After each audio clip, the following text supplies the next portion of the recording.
problems with it, but you know, run it. And that's the thing is describing that. Oh, this is probably a bit heavy. And then we make a prototype, we try it out. Yeah. So that's part of it. So this was actually made by a kid yesterday, and so.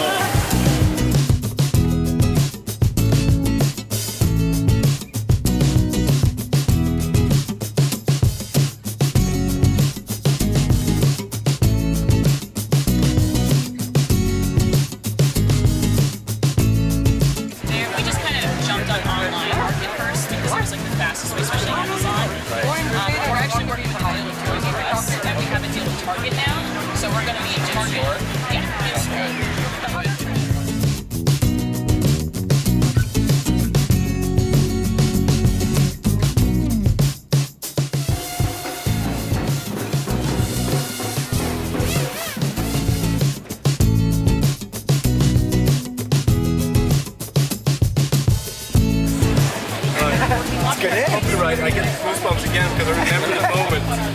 But I didn't know what to call it, I didn't have a name. But a 9-year-old kid at World Maker Faire actually came up with a name. Strawbees. You should call them Strawbees because they connect straws, it could be anything.